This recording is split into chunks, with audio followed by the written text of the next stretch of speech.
Hey guys, Chart Stoppers back with another video. In this channel we take a look at different stocks and map out their key support and resistance areas on their daily chart. It's important to know these areas before you buy any stock, and it's also important to know what kind of a trend a stock is in before you buy into it. Support and resistance is one of the most important things you should know about a stock before you either buy or sell. And also, if you're doing any day trading, swing trading, or options trading, you're definitely going to want to get familiar with support and resistance and this channel. And just to let you know, I'm not a financial expert. These videos are for educational purposes only, but I am here to point out key factors on the charts which do impact the price action of a stock. Now, I also provided a link in the description for Webull. You could use that to start an account and you'll get 2 free stocks. I also provided a link for Robinhood. If you don't have an account there, you could start one and you'll get 1 free stock with my link. And just to let you know, I will be doing 3 videos per week on 3 different stocks. So if you have a recommendation for a video, leave a comment below and I will try to get to it. Also, don't forget to subscribe to the channel and have your notifications on so you don't miss out on any new content here.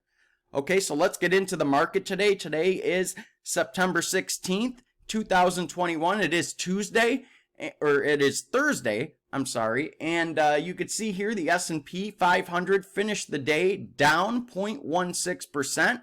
The Dow finished the day down 0.18%, and the NASDAQ finished the day in the green 0.13%.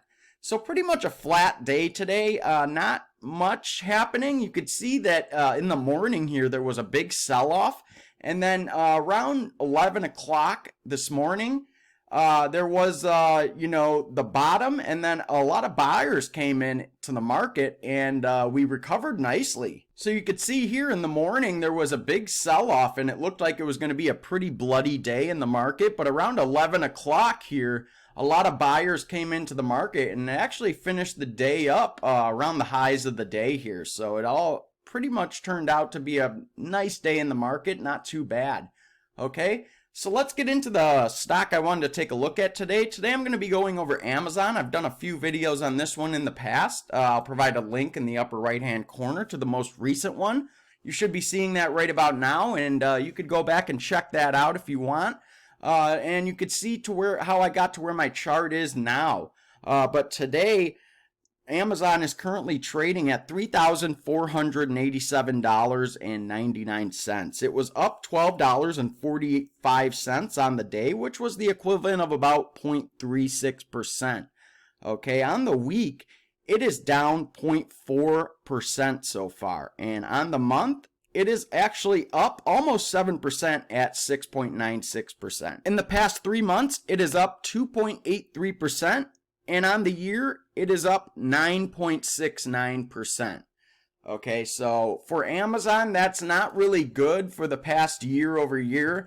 It has been really pretty much trading sideways for the past year. As you could see from the chart, not really much going on since around July of last year, once it got around $3,000 here. From the lows of COVID here, when it was trading around this $2,000 mark, it went straight up, went past $3,000, and once it got past $3,000, it kind of got stuck in between $3,000 and $3,500 here, and it hasn't been able to get past that $3,500 mark.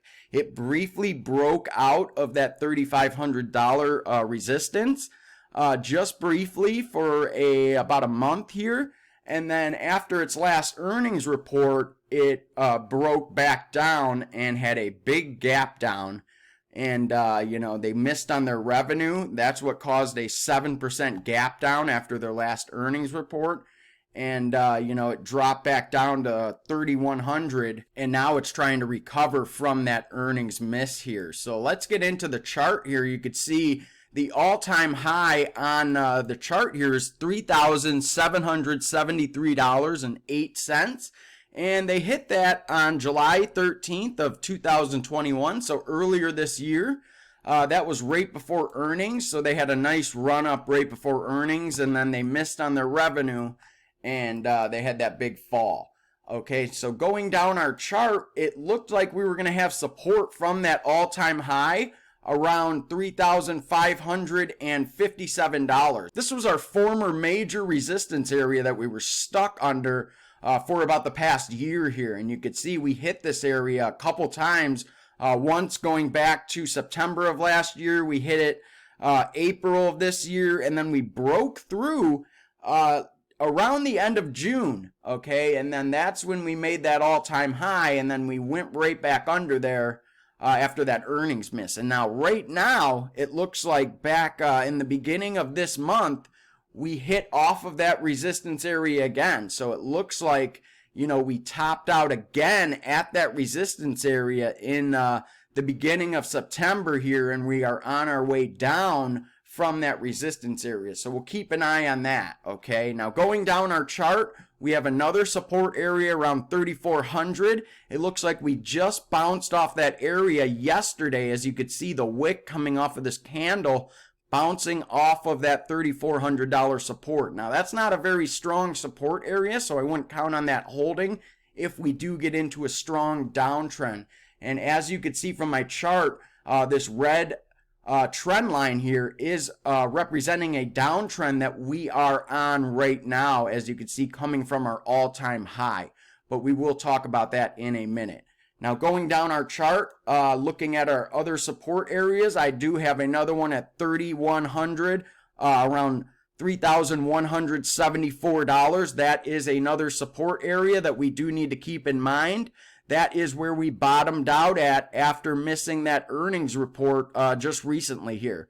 Okay, we've hit off that support in the past here. So keep that area in mind if we do have a correction in the market coming up in the future, because a lot of people are looking for that 10% correction coming up in the market. So keep that area in mind. That is where we just recently bounced off of. That is right below our 200-day moving average.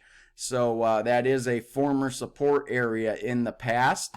And then right below that is $3,000, and that is strong support for Amazon. Like I said, we've been stuck in between that $3,000 area and $3,500 area going back to last July here. So, you know, 3,000 I think would be the bottom here.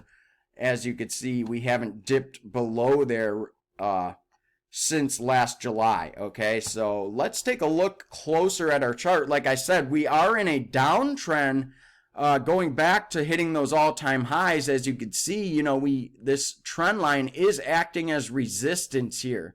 Okay, but zooming out on our chart, I do have these two green trend lines here, these two parallel green trend lines. So it looks like we are starting to trade in a parallel channel on our daily chart. Now this is something that I just, you know, threw up on our daily chart just to kind of see if we are, you know, trading in a pattern, okay? Because we did break our trend line when we missed the earnings on the daily chart. That did break our long-time trend line that we were in on the daily chart. So, you know, I wanted to mess around and see if I could find another pattern that we've been trading in, and I found this, and it's pretty interesting here. We've been in this parallel channel here, it looks like, since about around October of 2020. And it looks like, you know, it is starting to work here. As you could see, we've had, you know, a nice bounce off the bottom here. We went to the top, hitting that all-time high, and then we went back to the bottom here after that earnings miss. Now, if we do continue in this downtrend and have a bounce off of this bottom here, as it looks like we are headed to do, and return to the top, that would be around 4,000, it looks like, if we do top out at that top, okay? But that's just an idea here, okay? I'm not saying this is what is going on, but it looks like that might be taking shape. So keep that in mind. All right.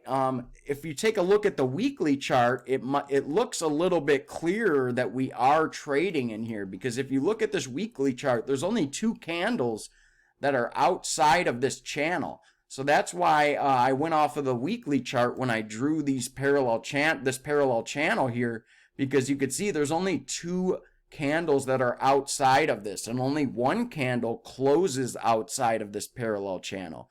So that's why it was more clearly on the weekly chart that this parallel channel was in play. If you just, you know, draw a line, you know, starting it like right around here, going back to June of last year, there's only one candle outside of it. So that's why, it may be more clearly that this is in a parallel channel. And as you can see, our downtrend line is clearly, we are in a downtrend for, since hitting those all-time highs there back in July.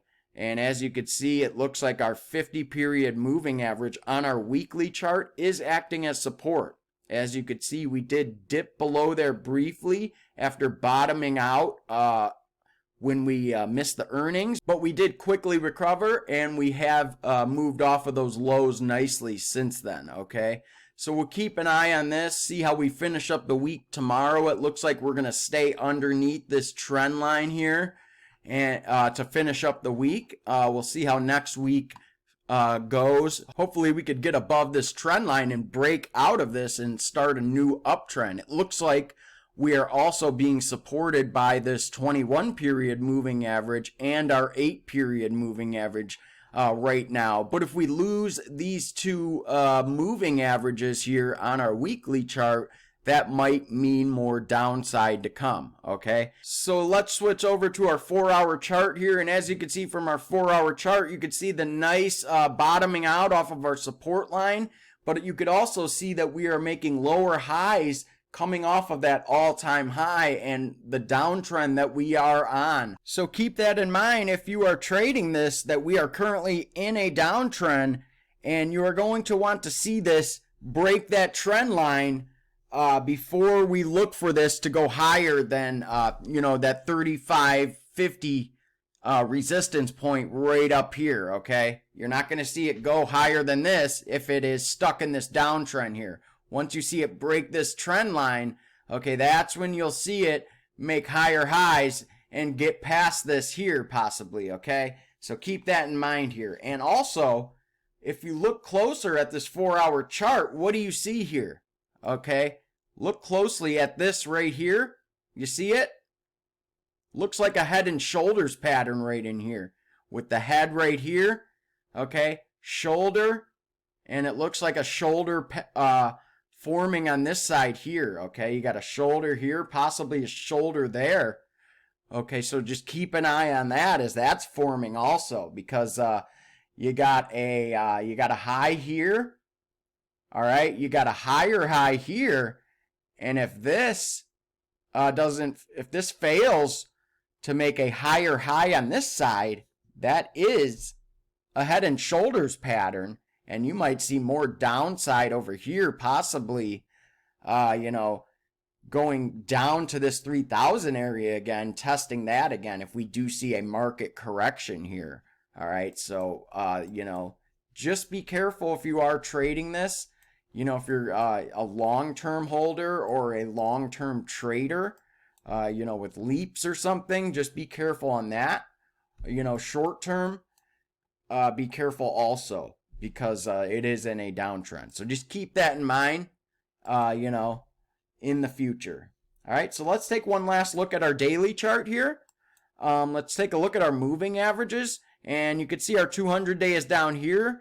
Our 21-day is, we are above that. Looks like we did close above our 8-day moving average, and we are above our 50-day also. So we're above all of our moving averages on the day here, and that's about it for this one. Like I said, just keep those things in mind. If you guys like the video, make sure you hit that like button. Really helps me out, and it helps out the channel. Don't forget to subscribe to the channel also. Have your notifications on so you don't miss out on any new content here. I want to thank you guys for watching the video, and I'll see you next time on Chart Stoppers.